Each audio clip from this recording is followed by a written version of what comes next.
अ, मैं पूछ सकता हूँ कि आपका सी इंटरमीडिएट क्लियर वाले हैं या आपका अभी रिजल्ट आएगा? हाँ sir, waiting for result. Group 1 clear है, ग्रुप 2 का रिजल्ट पेंडिंग है। ओके बिल्कुल। और आपका वासु? यस यस भैया सेम।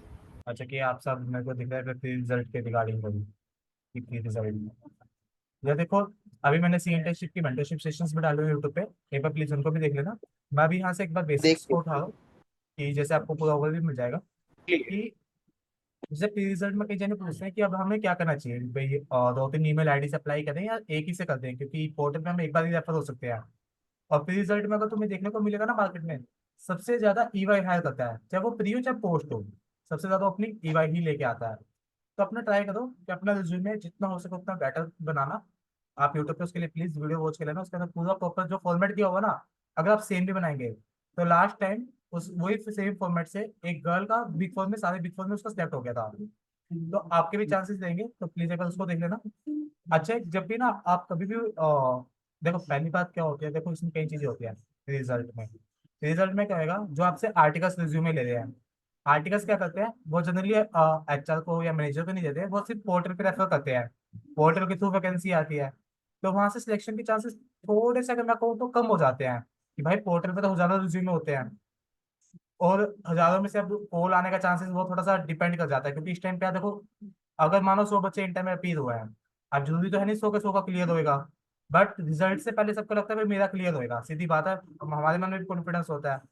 तो अब इसके अंदर लार्ज नंबर ऑफ एप्लीकेशन चली जाती है उनके पास, तो कॉल आए ना आए डजेंट मैटर, एक बार हमारी तरफ से आप ट्राई करना। सेकंड थिंग इज दैट, अगर तुम्हें लगता है मुझको दोबारा ट्राई करना है, कि भाई एक बार अगर आप किसी से रिज्यूमे शेयर करते हैं, वो पर्सन बोलता है कि you are already referred. Already referred का मतलब वो सेम डिटेल्स डालेगा, फोन नंबर, ईमेल आईडी, इसके थ्रू आपका पता चल जाता है कि भाई आप ऑलरेडी रेफर हो क्या ना हो, नहीं हो किसी में भी। तो जब आप ऑलरेडी रेफर हो, तो आप ट्राई करना लिंक्डइन पे लिंक्स बनाने का। किससे लिंक बनाने हैं, सीधा आप अपना रिज्यूमे एचआर से शेयर करें। एचआर ये तो है नहीं आपका पोर्टल पे रेफर करेगी, अगर उसको सीवी अच्छा लगेगा वो डायरेक्टली आपको कॉल कर देगी। या आप हो सके मैनेजर से ट्राई करना, मैनेजर डायरेक्टर पार्ट आपको पोर्टल से रेफर नहीं करते हैं, वो आपको डायरेक्टली अगर मैनेजर को अपनी कन्वर्सेशन अच्छी लगेगी, जैसे हम इनिशियल ओपनिंग्स करते हैं, hello sir hope you are doing well, मेरी ये क्वालिफिकेशन है, मेरे अंदर ये इंटरेस्ट है, मैं ऑर्गेनाइजेशन को ज्वाइन क्यों करना चाहता हूँ, और आपका इंटरेस्ट क्या है। इसमें एक चीज का क्लिक पर ध्यान रखना, जैसे आपने मैनेजर की प्रोफाइल खोली, उसमें डायरेक्टली आपको पता चल रहा है वो मैनेजर इंटरनल ऑडिट का एक्सपोज, तो आप ट्राई करना मैक्सिमम कि आप इंटरनल ऑडिट की ही उससे रेफरेंस मांगना। कई जने क्या करते हैं कि जैसे कोई मैनेजर है, उसको काम करते हुए 7-8 साल 10 साल हो गए इंटरनल ऑडिट में, तो वो बोलेंगे sir kindly refer me for the tax profile. वो लिटिल डिफिकल्ट हो जाता है, क्योंकि कंपनीज में क्या होता है, डिफरेंट डिफरेंट टीम्स होती है। तो भाई एक बंदे को जब इंटरनल ऑडिट में 10 साल हो गए, तो मैं मानता हूँ कि वो मुश्किल चांस होगा कि उस पर टैक्स में रिलेशन हो। भाई एक आधा दोस्त हो तो वो ठीक है, अब भाई वो मेरा चाचा ताऊ तो लगता नहीं कि मेरे लिए इतने एफर्ट्स डालेगा, सीधी बात है। मेरा चाचा ताऊ है, खुद का सगा है, तब तो वो करेगा भाई हाँ मेरा बेटा है, उसको कंपनी में लगवाना है। अब हम तो नॉर्मली भाई लिंक्डइन वाले बंदे हैं, उसमें दिन के 15 20 25 30 कितने मैसेज आते होंगे। तो इस करके अपना हो सके तो ट्राई करना कि आप जब भी लिंक्डइन पे कोई भी कनेक्शन ढूंढे, तो पहली चीज वो सेम प्रोफाइल का हो। सेम प्रोफाइल का कैसे पता चलेगा, जब आप लिंक्डइन पे लिखते हैं manager internal audit, manager statutory audit, director internal audit, director senior associate director होता है, डायरेक्टर होता है, मैनेजर होता है, सीनियर मैनेजर होता है, कंसल्टेंट होता है, सीनियर कंसल्टेंट, और partner, associate partner, partner. Partner आपका सीन करेगा वो बहुत रेयर चांस होते हैं। आपका डायरेक्टर तक रिस्पॉन्स रहता है, डायरेक्टर और मैनेजर पर टाइगर होगा तो ज्यादा सही रहेगा आपके लिए। अच्छा, इसके बाद क्या क्वेश्चन बचता है? अच्छा, और बोल रहा था कि जब आप किसी पर्सन से भी कनेक्ट करें, तो प्लीज आप पहले उसकी प्रोफाइल चेक करना वो किस प्रोफाइल में है। सेकेंडली, जैसे कई बार लिखा होता है कि भाई, अगर आपने ध्यान से नोटिस किया हो, प्रोफाइल में की पर्सन है उसकी कंपनी का नाम लिखा होता है, नीचे लिखा होता है वो किस लोकेशन पे काम कर रहा है, मुंबई, अहमदाबाद, दिल्ली। तो अगर आप कभी भी कनेक्ट करें, लेट्स सपोज आपको पता है भाई आपके मम्मी पापा दिल्ली से बाहर नहीं जाने देंगे, दिल्ली एनसीआर के, तो दिल्ली एनसीआर की आपको बाउंडेशन लगी, तो अहमदाबाद को कनेक्शन को बिल्ड पहले मत करना। क्योंकि अगर आपके पास लिंक्डइन प्रीमियम नहीं है, मेरे पास भी नहीं है, तो मैं ट्राई करता हूँ, तो शायद मेरे को मे बी हफ्ते में मैं 25 से 30 कनेक्शन बिल्ड कर पाता हूँ बिना प्रीमियम के, तो वो बहुत है अगर सही बात मानो तो 25 से 30 अगर आप बिल्ड कर देते हैं, आप ध्यान रखना कि पहले आप दिल्ली के बिल्ड करें। अगर दिल्ली पे आपको कोई नहीं लगता, फिर आप अदर रीजन्स में जाएं। और 25 से 30 आपको इजीली मिल जाएगा अगर आप फिल्टर्स को रोटेट करेंगे। पहले आप मेनेजर फिल्टर लगाना, फिर सीनियर मेनेजर पे लगाना, फिर डायरेक्टर पे लगाना, फिर एसोसिएट डायरेक्टर पे लगाना। अगर मैनेजर में 5 है, 5 यहाँ से आगे 6 लेवल है, 6 पंजे 30, 30 कनेक्शन आप बिल्ड कर पाओगे। और हो सके नो, अगर वो ऐड नोट का ऑप्शन आता है उसको प्लीज यूज करना। तो वो मेरे ख्याल से बिना प्रीमियम आप शायद 5 बेच पाते हो महीने के। तो वो 5 भी बड़े इफेक्टिव होंगे, देख के यूज करना उन चीजों को। चलो अब मैं 5 मिनट के लिए ओपन हूँ, क्वेश्चन पूछना पड़ेगा। वो ऐड नोट वाले को फिर से बताना, मैं क्या बताया वो 5 के लिए जैसे किसको क्या भेज होता सकते है हैं? कि अगर आप इससे पूछो मोबाइल से कनेक्शंस भेजते क्या हैं, बता रहे हैं। कि अगर आप मोबाइल से कनेक्शंस जैसे बिल्ड मैंने करते हैं, मैसेज किया था वैसे ही बता रहे क्या हैं देख सकते कैसे करो। हैं। नहीं, ये कह रहा है कि प्रोफाइल देख के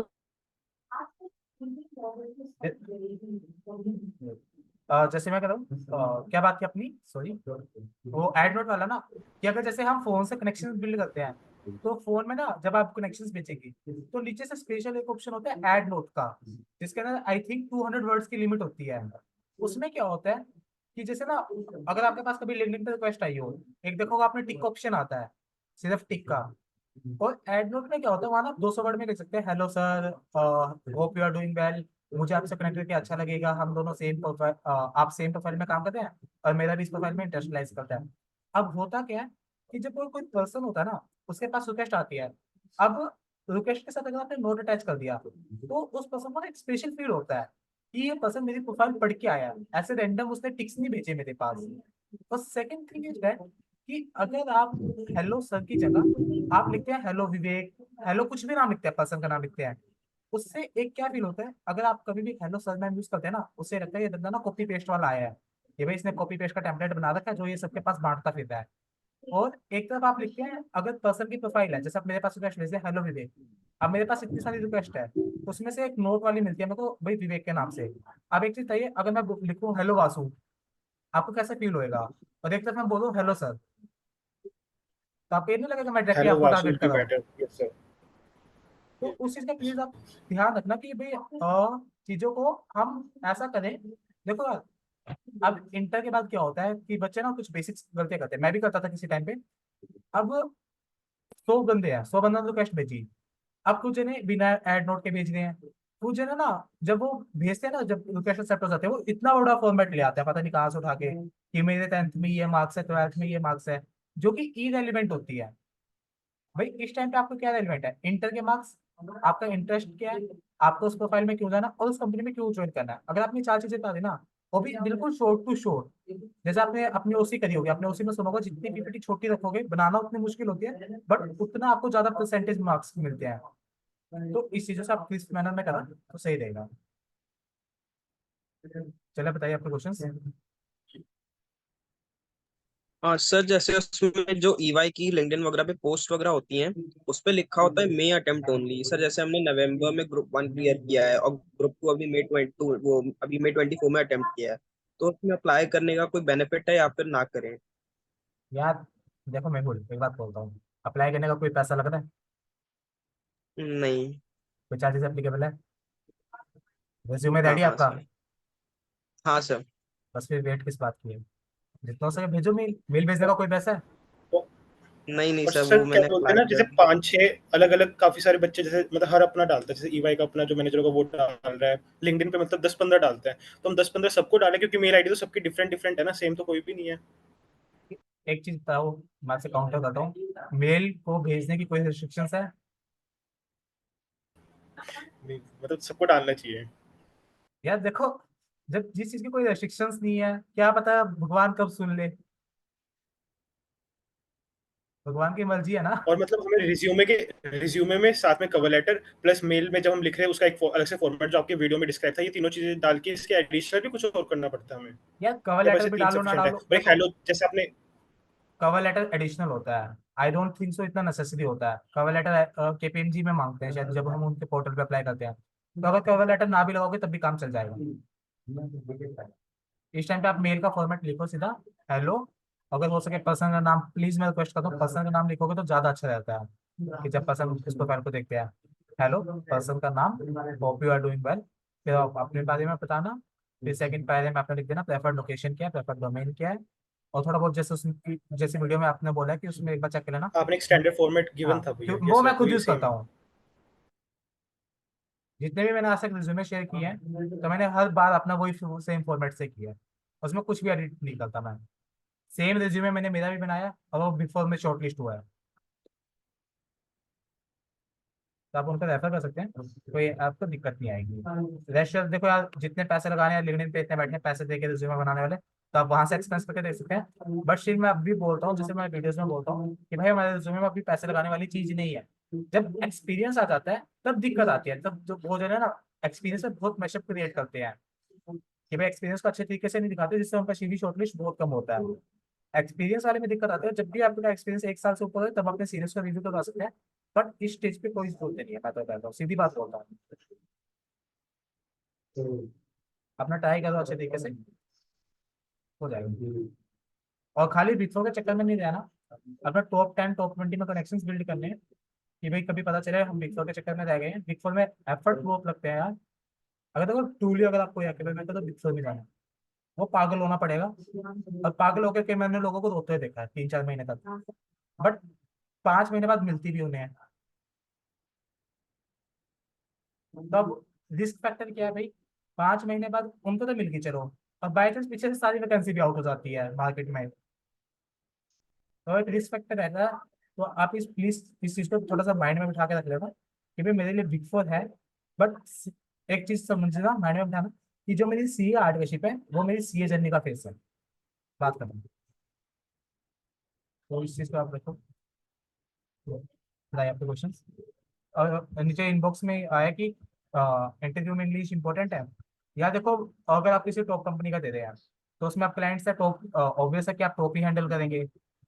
तो जब भी आप इंटरव्यू देते हैं तो अपना इंटरव्यू ना स्टार्टिंग में आप इंग्लिश में रखता, कि जो आपकी ओपनिंग कन्वर्सेशन है। जब आपको लगता है कि भाई एक हद तक जाके अब मेरी इंग्लिश ज्यादा ऊपर से जा रही है, मेरे को समझाने में डिफिकल्टी आ रही है, फिर आप क्या करना, थोड़ा सा मिक्सचर ले आना। वो जब सामने वाला समझ ही जाएगा भाई आप इंग्लिश में इसको दिक्कत हो रही है, वो खुद भी बोल देता है कई बार भाई आप हिंदी में बोल दो। ऐसा नहीं होता भाई कंप्लीटली। स्टार्टिंग में अगर आप हिंदी में ले आओगे ना, एक नेगेटिव इंप्रेशन क्रिएट हो जाएगा। स्टार्टिंग में हमेशा 4-5 क्वेश्चन की तैयारी रखना। डिस्क्राइब योरसेल्फ, मैं कहता हूँ डिस्क्राइब योरसेल्फ को कॉपी में लिख लो, हर इंटरव्यू में पूछा जाएगा वो। डिस्क्राइब योरसेल्फ, थोड़ा बहुत आपका इंटरेस्ट कहाँ लाई करता है, जिस प्रोफाइल का इंटरव्यू है वो वाई रिसर्च। सीए भाई, वाई सीए पूछते हैं वो लोग, पता नहीं भाई, we were too young, we got into it, now we can't get out. तो जैसे अभी मैम ने बोला कि वाई सी ए बहुत, यार मेरे से तो आज तक नहीं पूछा गया, बट वो रियल चांस होता है कि कहीं वो पूछ भी लेता है अगर वो खाली बैठे हैं स्टार्टिंग में। यार देखो अभी आपके पास एक्सपीरियंस नहीं है तो वो कुछ भी पूछ सकते हैं, बट आप स्ट्रेंथ स्ट्रेंथ पे थोड़ा अच्छे से रखना। वीकनेस पूछेंगे तो वीकनेस में थोड़ा सा ऐसा आइडेंटिफाई करना कि वो आपको दोबारा घुमा के स्ट्रेंथ पर बता दो। और डरने की कोई भी जरूरत नहीं है। जैसे मैं आपको एक फनी इंसिडेंट बता देता हूँ कि एक बार मेरा बिग फोर का इंटरव्यू था स्टैट्यूटरी ऑडिट का। तो मैं से पूछा था कि विवेक अब इस टाइम पे क्यों अप्लाई करें, पहले क्यों नहीं अप्लाई किया। मैंने कहा सर मेरे को पहले ये नहीं पता था बिग फोर होती क्या है, कि भाई मैं आर्टिकलशिप में अप्लाई करने आ गया, बट मेरे को उस टाइम मेरे को बिग फोर नहीं पता था क्योंकि मैं एक स्मॉल सिटी से हूँ। मेरे को ये था आर्टिकलशिप शुरू करने, तो मेरे को ये कंपनी मिली, मैंने यहाँ से ज्वाइन कर लिया। वो मैनेजर 5 मिनट हंसे हैं प्रॉपर, तो 5 मिनट तक हंसते चुप नहीं हुए कि भाई तेरे को बिग फोर नहीं पता क्या। बट आखिरी में उन्होंने सिलेक्ट कर लिया था। लास्ट राउंड में मैं ही मना करके आया था लोकेशन के कारण। यार जो भी डाउट्स पूछे हैं प्लीज कैमरा कैमरा और वीडियो कर लीजिए, वॉइस। बताइए आपका क्या क्वेश्चन है। चैट्स वालों को मैं बाद में ले लूँ।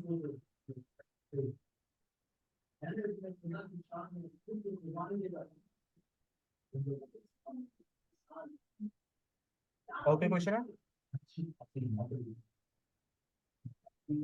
चलो अब कुणाल का देखा था चैट से। सर मैंने किसी से सुना है कि प्री रिजल्ट ड्राइव में अप्लाई करने से आप रिजल्ट के बाद अप्लाई नहीं कर पाओगे और तब भी एक्चुअल हायरिंग होती है। क्या देखो ये मैंने अभी भी कर किया ना कि आप पोर्टल पे 6 महीने में एक बार रेफर हो सकते हैं।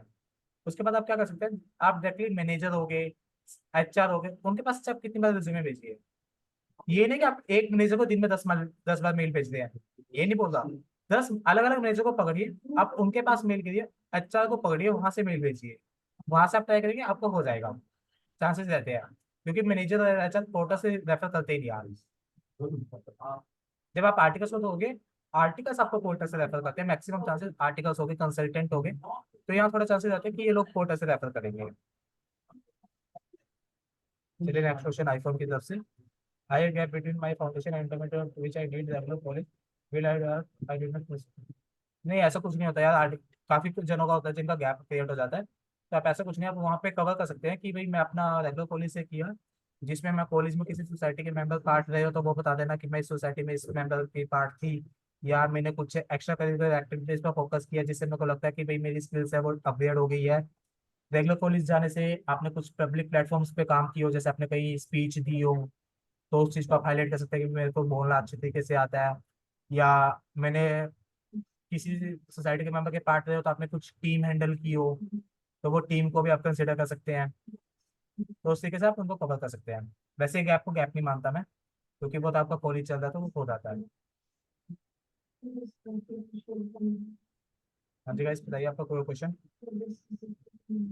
सर एक तो डोमेन्स का, जैसे हम लोग एचआर वगैरह ढूंढते भी है लिंक्डइन पे, तो किस डोमेन में भेजें? जैसे सर ट्रांसफर प्राइसिंग में लगता है थोड़ा इंटरेस्ट, पर उस ट्रांसफर प्राइसिंग के बारे में नॉलेज नहीं कि वर्क वगैरह क्या होगा, और मतलब उसी डोमेन में भेजे, वो चीज यार प्रॉब्लम देखो आती नहीं, है। सीधी बात होती है, अभी हम सी एन टेक करके आए हैं, हम बुक का पढ़ के आए हैं, हमें प्रैक्टिकल कोई भी नॉलेज नहीं है। देखो इसमें दो चीजें होती हैं, पहला तो ओपन टू ऑल प्रोफाइल रखो, भाई मेरे को डीटी फर्स्ट से, आईडीटी फर्स्ट से, सर्टिफिकेट फर्स्ट से, कोई भी प्रोफाइल फर्स्ट है वो लेनी है। ज्यादा नीश मिले उसको थोड़ा सोच लेना, जैसे टीपी है वो एक नीश प्रोफाइल आ गई, फोरेंसिक ऑडिट होगी वो एक नीश प्रोफाइल आ गई, उनके बारे में थोड़ा सोच लेना। स्टैट्यूटरी ऑडिट, डीटी, आईडीटी या इंटरनल ऑडिट मिले, उसमें कुछ ज्यादा सोचने की जरूरत नहीं है, आप हर जगह अप्लाई कीजिए। सेकंड थिंग इज दैट कि जैसे होता क्या है, जैसे इंटर के टाइम पे लेट्स सपोज मैं हूं, मेरे को लगा भाई मेरे को टैक्सेशन पढ़ के कि मेरे को टैक्स में तो कुछ भी नहीं आता, तो मेरा मन हट गया था। बट जब मैंने ऑडिट किया तो मेरे को लगा टैक्सेशन में यार कुछ नहीं है जितना मैंने बात पहले डरा। तो आप ऐसा मत समझिए कि मेरे को टैक्स नहीं आता या मेरे को सिर्फ ऑडिट में जाना, ऑडिट अच्छी सुनिए, अभी आपको जो भी वैकेंसी दिख रही है अकॉर्डिंग टू मी सब में अप्लाई कीजिए। भाई कहीं ना कहीं से एक बार कॉल तो आए, इंटरव्यू तो दें, जब ऑफर लेटर आ जाए, ये सब चीजें हो जाए, तब सोचना मेरे को ज्वाइन करना है कि नहीं करना है। फिलहाल अगर आप सोचो भाई मेरे को तो इसी डोमेन, कई जने क्या होता है वो अपने को रेस्ट्रिक्ट कर देते हैं कि मेरे को तो बिग फोर में सचिव प्रोडक्ट में जाना है, और ये बहुत मतलब अपने को फंसाने वाली सिचुएशन क्रिएट हो जाती है। तो अपने आप को फिलहाल ओपन रखिए, ज्यादा नीच में देखो, एक बार इंटरव्यू दीजिए, इंटरव्यू के सभी सोर्सेज मिल जाते हैं, लिंक्डइन हो गया, यूट्यूब हो गया, तो क्वेश्चंस मिल जाते हैं।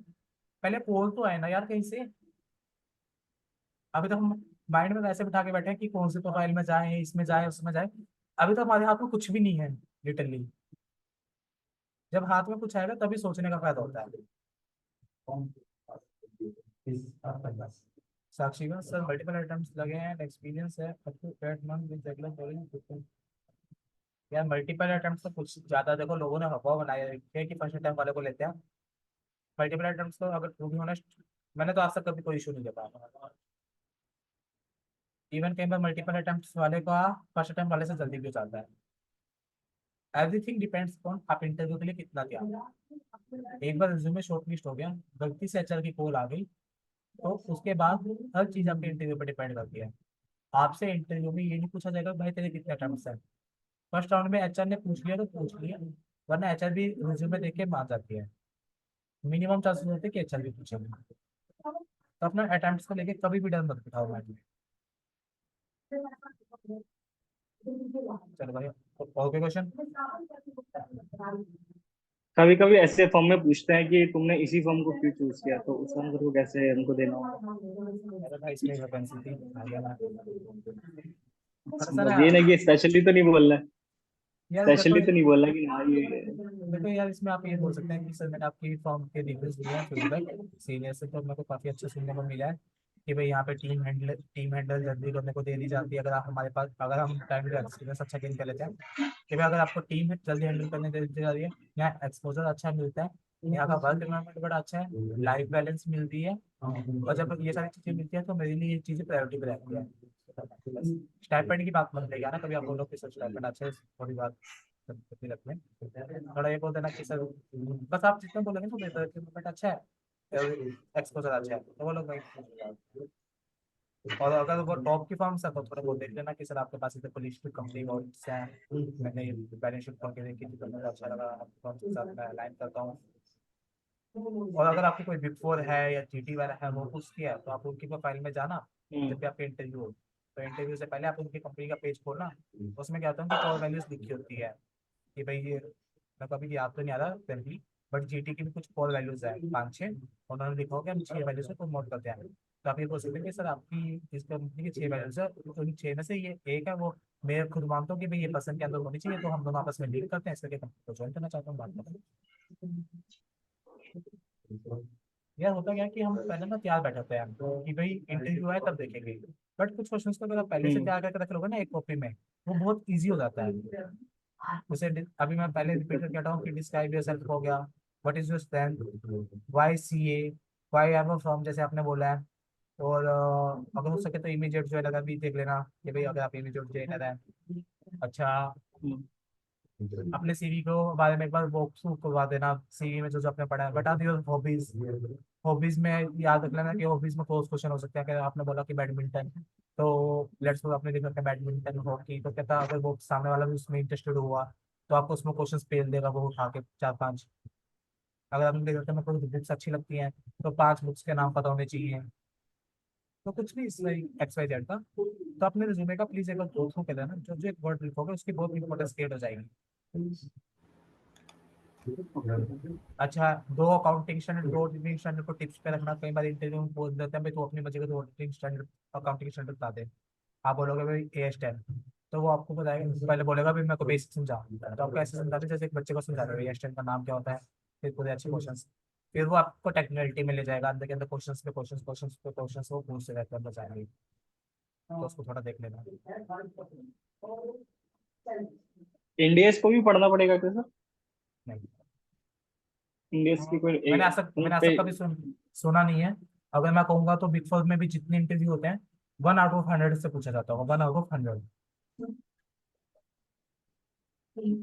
वो खुद भी समझ जाते हैं। देखो इंटरव्यू में 5 क्वेश्चन है, 5 में से 5 का आंसर देना जरूरी नहीं है, चाहे आप 4 दीजिए बट अच्छे कॉन्फिडेंस से दीजिए।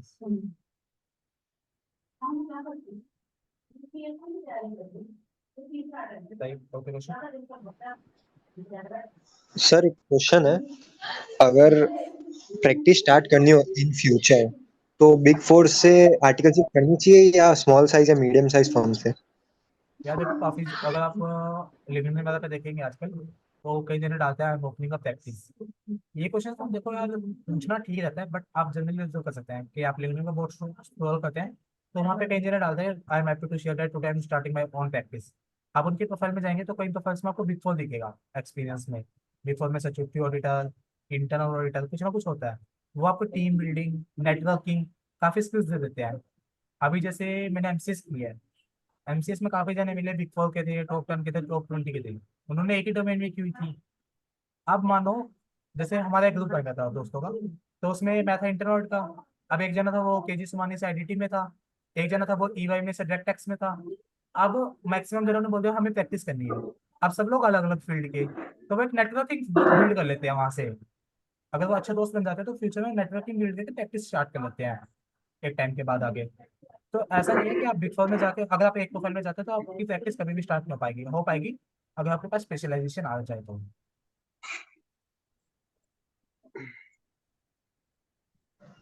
बट सर अगर स्पेशलाइजेशन जैसे खाली स्टेट ऑडिट में है और अगर अपने पास कोई ऐसे दूसरे अच्छे पार्टनर ना हो जो डीटी आईडीटी आता हो, तो इनिशियली कोई फर्म को ऑडिट तो मिल नहीं जाएगा क्योंकि वो उसके पास रिसोर्स भी कम रहेंगे। स्टार्टिंग में जो प्रैक्टिस करते हैं फर्म को जो काम मिलता है वो मोस्टली डीटी और आईडीटी का ही होता है। तो अगर अगर उसमें अपना स्पेशलाइजेशन नहीं है और अपने पास कोई पार्टनर नहीं है तो फिर सर कैसे करेंगे प्रैक्टिस?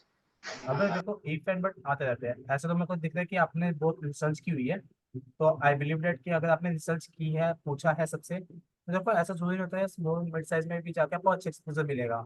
भाई स्मॉल एंड मिड साइज में जाके आपको लिमिटेड रह जाता है कि भाई एक बिग फोर के एक्सपोजर की बात करूंगा भाई डीटी और आईडीटी में जो मिलेगा और स्मॉल में मिलेगा वो हल्का सा डिफरेंट डिफर कर जाता है कहीं ना कहीं आगे। बट जैसे आपने बोला है कि भाई हाँ मैं आपकी बात से एग्री करता हूँ, ऑडिट स्टार्टिंग में नहीं मिलता इजली। भाई स्टार्टिंग में तो जो प्रैक्टिस होती है वो टैक्सेशन के काम से, अकाउंटिंग के काम से स्टार्ट होती है, बट लोग करते हैं ऐसे शुरू है। आपने पहली बार स्टैट्यूटरी प्रोफाइल की बात की है, स्टैट्यूटरी ऑडिट में हमारा टैक्सेशन का भी थोड़ा बहुत काम होता है, हमें बेसिक टैक्सेशन के प्रोसेस आने चाहिए क्योंकि उसमें हम टैक्स ऑडिट भी करते हैं।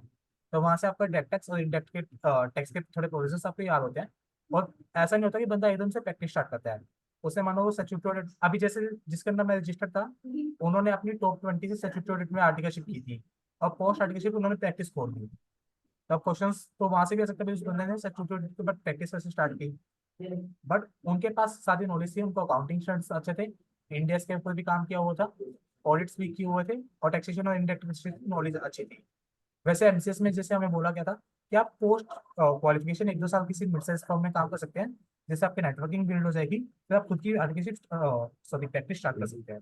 हेलो विवेक भाई, एक हाँ क्वेश्चन था। बताइए जी भाई। एक्चुअली मैंने नवंबर 23 में सी इंटरमीडिएट क्लियर किया था बोथ ग्रुप्स। देन मेरे को किसी अच्छी फर्म में आर्टिकलशिप नहीं मिल पाई, तो मैं रजिस्टर हो गया लोकल फर्म में। तो अब मैं अप्लाई करना चाहता हूँ। मैं लिंक्डइन को यूज कर रहा हूँ और सीनियर मैनेजर्स पार्टनर्स वगैरह को कनेक्शन रिक्वेस्ट करके और मैसेज कर रहा हूँ। तो are there chances for getting into big four due to I have a transfer case? फिलहाल मैंने सबसे ज्यादा ट्रांसफर केसेस ईवाई में देखे हैं, तो ईवाई और केपीएमजी में, तो हो सके तो आप इन दोनों बिग फर्म में ट्राई करना। अगर आप स्मॉल लोकल से किया, अगर डमी किया तो थोड़ी सी दिक्कत आएगी। अगर हल्का फुल्का एक्सपोजर भी किया है कि आपको पता है कैसे हाथ पैर मारते हैं, और आप उनको चला सकते हैं इंटरव्यू में कि भाई टेक टैक्स में मैंने ये काम किया, टेक टैक्स में ये काम किया, ताकि वो हल्की से टेक्निकलिटी में जाए, आप उनको संभाल लें, तो पॉसिबल है। थोड़ा सा रिज्यूमे अच्छा बनाना या हो जाएगा। तैयार, नेक्स्ट क्वेश्चन। तो भाई क्लासेस कैसे आपने मेंटेन कर दी? जैसे फर्स्ट ईयर में अपने क्लासेस देखनी शुरू कर दी थी एसएस कोठारी के जब लीव करने के बाद, ये कैसे मतलब? यार मेरी अभी आर्टिकलशिप चल नहीं रही है, मेरी आर्टिकलशिप अभी 1 साल 1 महीने की हुई है, तो अभी मेरा अटेम्प्ट नवंबर 25 में। तो मैंने क्या किया था अपनी आर्टिकलशिप की, आई थिंक मैंने 3-4 महीने तो फुल मस्ती की थी स्टार्टिंग में। तो मैं हमेशा सबको बोलता हूँ स्टार्टिंग में ना, देखो 3-4 महीने कई जने क्या करते हैं कि आर्टिकलशिप स्टार्ट होने से पहले टेंशन नहीं लेते हैं कि मेरे को क्लास स्टार्ट करें, क्लास स्टार्ट करें। जब भी आप कोई नई कंपनी में जाते हैं, एकदम सेटल नहीं होते हैं, आपको थोड़ा सा टाइम लगता है वहाँ के बाकी को समझने में, काम समझने में। पहले 3-4 महीने आप फुल काम समझिए, जब आपको चौथा महीना हो जाता है, फिर आप अपने काम को स्टार्ट कर सकते हैं। रात को आपको सफिशिएंट टाइम मिलता है क्लास लगाने। अब उसमें होता क्या है कि कई जने बोल देते हैं कि यार मेरे को थकान हो रही है, मेरे को ये हो रहा है, मेंटली हम सोच लेते हैं कि मैं थका हुआ हूँ, मैंने दिन में पूरा काम किया। और हम बचपन से ऐसा होता है रात को 9 बजे के बाद हमें टीवी देख के सोने की आदत होती है, तो वो टोटली डिपेंड करता है। अब जैसे आपने एसएस उठाने की बात की है, पहले मैं भी आलसी था काफी, फिर मेरे को एक असाइनमेंट में, आई थिंक नवंबर के असाइनमेंट में एक टीममेट मिला, तो उसको देख के मेरे अंदर मन में बहुत आया था कि कैसे वो जो टीममेट था ना, वो क्या करता था, जैसे हम ऑडिट करके आए, रात शाम को 7:30 बजे रूम पे थे, तो हम क्या करते थे 7:30 के बाद हम टोटल 6 जने होंगे, 6 में से 5 जने हम घूमने के लिए निकल जाते थे, यार आज बहुत काम करके आए थक के, हम घूमते फिरते हमें 9, 9:30 हो जाते थे। और वो क्या करता था, वो रूम में बैठा रहता था, 9 से 7:30 से 9:30 10 बजे तक वो उसकी क्लास खत्म हो जाती थी, और रात को हम 10 बजे क्लास खोल के बैठते थे, 10 से 1 हमें आलस आता था लगाने में, तो आधी क्लासेस छूट जाती थी। तो यहाँ से आपको एक चीज़ देख सकते हैं कि अभी जो चीज़ आपको करनी है, तो उसके लिए आपको प्रॉपर पेस मेंटेन करनी पड़ेगी, स्टिल पॉसिबल है। तो वो चीज़ें समझाने वाला कोई भी नहीं मिलेगा, वो rest everything is depend upon you. अगर किसी पर्सन ने एक सिंगल ग्रुप देना हो तो फिर उसकी क्लासेस कब से शुरू होनी चाहिए? सिंगल करना हो तो यार आप 1 साल के बाद भी कर सकते हैं, क्योंकि अब तो आपके पास 6 महीने का देखो परमानेंट गैप तो है ही है, तो आप 5 या 6 महीने के बाद कर सकते हैं। 5-6 महीने में आप इतना काम करिए कि अपनी जिस प्रोफाइल में, उस प्रोफाइल को समझिए, सीनियर से लिंक बनाइए, लिंक्डइन अच्छा बिल्ड कीजिए, अच्छे साथ में थोड़ा एक्सेल को सीख लीजिए, तो उसकी वजह से आपको थोड़ा सा बेटर रहेगा। सर जैसे बिग 4 या बिग 6 के अंदर होता है, जैसे मेरा एक फ्रेंड है, वो आईडीटी के अंदर है बीडीओ में, तो अब वहां पे उनको सिर्फ उसका 7 to 8 months हुआ है, वो सिर्फ एक ही क्लाइंट पे काम करता है, और वो भी खाली ट्रांसफर प्राइसिंग का और कभी कभी टीडीएस वीडीएस का। तो सर अगर बड़ी फर्म में जाए अपन और वो अपने को 2 या 3 ही चीज करा रहे, जैसे ट्रांसफर प्राइसिंग और ये टीडीएस टीसीएस, तो बाद में फिर अपने को प्रैक्टिस स्टार्ट करनी है, तो फिर बाद में सर प्रॉब्लम आती है ना, पर क्योंकि देखो काम तो आते ही। वही लिटिल बिट आती है, बट वहाँ उसने कम्युनिकेशन स्किल्स सीख ली होंगी, नेटवर्किंग सीख ली होगी, और उस काम में उसकी स्पेशलाइजेशन होगी। बाकी काम थोड़ा बहुत सीखना है, पोस्ट के 1-2 साल अपना कहीं भी मिड साइज में लग जाते हैं, तो वहाँ से अपनी प्रैक्टिस स्टार्ट हो जाती है। तो मतलब बेसिकली 1-2 साल बाद मिड साइज के अंदर पहले जॉब करनी पड़ेगी सीए बनने के बाद, तब जाके देखो बाकी सब चाहे आएगा, जॉब आईडीटी कर लो, का वरना काम। आप अपना अलायंस बना लो, जैसे भी बोला कि भाई 3-4 दोस्त मिलके अलग अलग डोमेन के हैं। ये ऐसा नहीं है कि भाई हमको, मैंने आपको अभी लग रहा है कि प्रैक्टिकल नहीं है, तो ये 3-4 दोस्तों को कैसे कैसे खोल लें, बट अगर आप रियल काम करने जाएंगे तो ऐसा होता है। हाँ नहीं वो तो सर मैंने भी देखा है ऐसा होता है। अगर मैं ये स्मॉल साइज या मिड साइज जहाँ पे मतलब समझो 10 से 50 तक की एम्प्लॉइज है वो फर्म में अगर हम काम करें तो वहां पे भी तो ओवरऑल वो लोग सारी चीज सिखा देते हैं, मतलब डीटी में भी सारा काम करवाते हैं, आईडीटी का भी सारा काम यार करवाते हैं, तो सर उसमें भी तो अच्छा रहता है। ये चीज तो मैंने मना ही नहीं की। बट जनरली हम्म लोगों को रहता है कि हम टॉप फॉर्म से अपनी एप्लीकेशन स्टार्ट करें, तो हम जनरली टॉपिक वहीं से पिक करते हैं। मिड से जो स्मॉल से हम्म बहुत बढ़िया है, अगर आप वहाँ 2 साल काम करते हैं आपको सारा कुछ आ जाता है, तो वहाँ से अपनी प्रैक्टिस भी हम्म स्टार्ट कर सकते हैं। बट लिटिल बिट डिफिकल्टी यही आती है कि भाई वहाँ बंदों को बाद में लैक ऑफ कॉन्फिडेंस आ जाता है कि भाई ये मेरे को थोड़ा सा हम्म अच्छा चाहिए। और टॉप हाउस में करने से बेनिफिट मिल जाता है, अगर बाई चांस कि भगवान ना करे कि अगर बाई चांस ये करने रह जाए तो थोड़ा सा डिस्ट्रैक्ट हो जाता है। तो टॉप हाउस करने से आपको वहाँ जॉब्स मिल जाती है। तो आपको करना तो कहीं भी कर सकते हैं, मिड साइज से करना 6-7 महीना, अगर आपको लगता है सब बढ़िया तो ठीक है, नहीं लगे तो आप वहाँ से चेंज कर लो। स्टार्टिंग में जब टॉप कर लो, वहाँ ठीक ना लगे तो वहाँ से चेंज कर लो, चेंज करने का ऑप्शन रहेगी।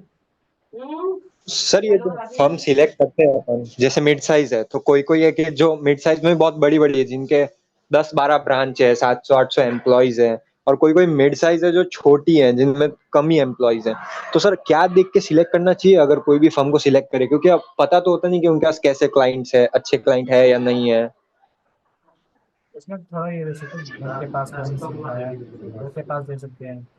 थोड़ा सा ज़्यादा एक्सपोजर करके जैसे करंट आर्टिकल से पूछ लिया, या फिर होता क्या है जैसे कई जने मेरे से पूछते हैं कि फॉर्म कैसी है, अब हमको क्या आइडिया है मार्केटिंग इतनी फॉर्म से।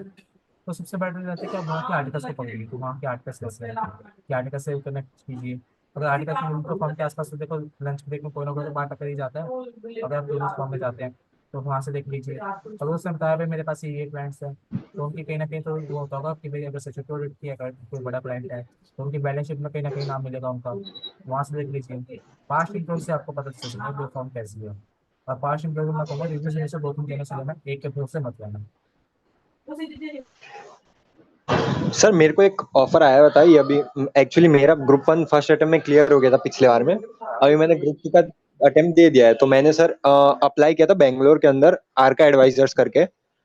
तो वहाँ पे एक्चुअली उन लोग की 10 लोग की टीम है और जो पार्टनर है वो बिग 4 के ही है दोनों।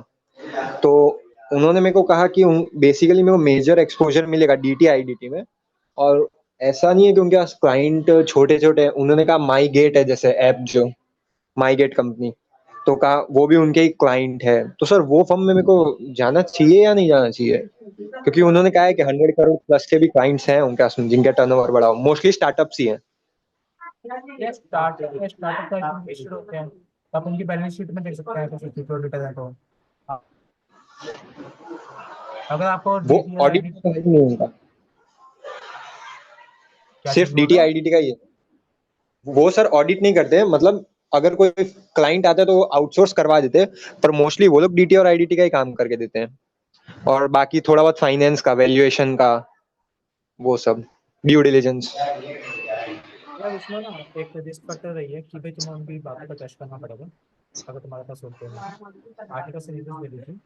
अगर आपको पिछले आर्टिकल से लगता है ठीक है तो ज्वाइन करो, वरना यार रिस्क फैक्टर होता है वहाँ देख लो ट्रांसफर कैसे ट्रांसफर अलाउड होगा क्या नहीं, अगर ट्रांसफर अलाउड करते हैं तो दिक्कत नहीं, अच्छा।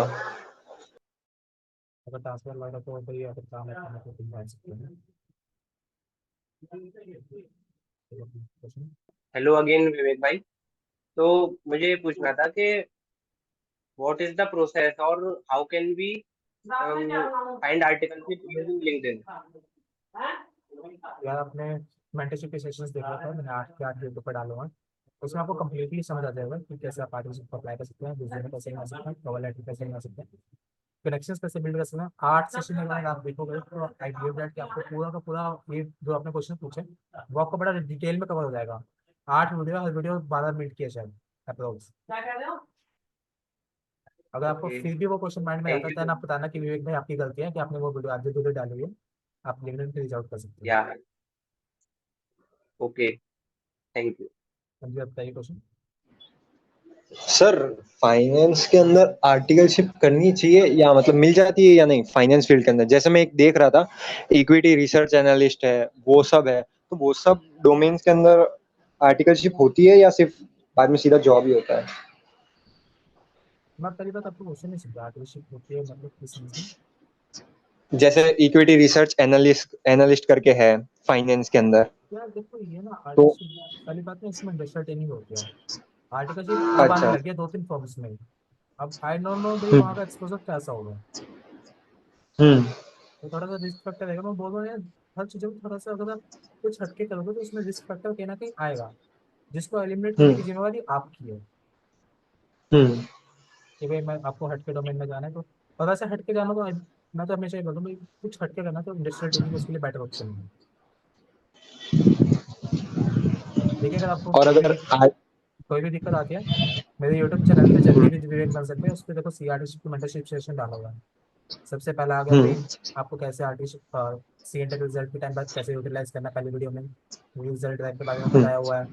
सेकंड में मैंने बताया हुआ है कि भाई आर्टिस्ट के लिए आप कैसे प्लान कर सकते हैं, रेफरल कैसे मांगनी है, वो सब चीज़ें होगी। थर्ड में आपको रिज्यूमे कैसे बनाना है, कवर लेटर कैसे बनाना है, ईमेल कैसे भेजनी है। फिर हम्म इसमें क्या है भाई, फोर्थ में सीवी सीवी आ गया दोबारा। फिर आपको एप्लीकेशन, अच्छा ईमेल है, ईमेल कैसे लिखनी है किसी पर्सन को। फिर फिफ्थ में ये है कि भाई बिग फोर वगैरह में कभी भी लिंक्डइन पे आर्टिकल्स कैसे ढूंढने हैं, ये रेफरेंस कैसे मांगनी है। सिक्स सेशन में डोमेन कैसे चूज करनी है, बेंचमार्क्स कैसे सिलेक्ट, अगर कोई मैं सी फॉर्म सेलेक्ट करूँ तो उसके बेंचमार्क्स क्या रखने हैं सिलेक्ट करने से पहले। फिर सेवन सेक्शन में ये है कि अगर आपको कहीं से आर्टिकलशिप कहीं ने बहुत विवेक भाई हमें रिस्पॉन्स नहीं आ रहा तो क्या करूँ सिचुएशन में। फिर एट्थ सेशन में कि भाई मेरे बिग फोर में क्या टाइम मैटर्स करते हैं क्या नहीं करते हैं। तो अगर आप देख सकते हैं कि भाई आपको, अच्छा कई जने बोलते हैं भाई मेरे को लो स्टाइपेंड फॉर्म्स है वो ज्वाइन करूँ क्या ना करूँ। फिर किसी भी फॉर्म के कई जने बोलते हैं रिव्यूज नहीं मिलते हैं तो रिव्यूज कैसे फाइंड करें, तो उसके ऊपर भी वीडियो है। एक आईसीए का प्लेसमेंट पोर्टल है, उसके ऊपर भी वीडियो है। मैंने पहले महीने क्या क्या सीखा था उसकी भी पूरी वीडियो है। तो आप देख सकते हैं कि पूरी आर्टिस्टिक के रिगार्डिंग आपको मेरे जर्नी में जो चैनल पे आपको सब मिल जाएगा। तो आप प्लीज आप जाइए उनको देखिए। अभी जैसे मैंने दिखाया था आपको देख के पता चलेगा, तो भाई मैं झूठ नहीं बोल रहा, सब चीजें आप सभी के लिए डाली हुई है। तो ठीक है सर, जूम को एंड होने का टाइम आ गया है, 40 मिनट्स के लिए बची इसकी। आई होप ये सेशन थोड़ा फ्रूटफुल रहा आपके लिए। और या यस भैया वेरी थैंक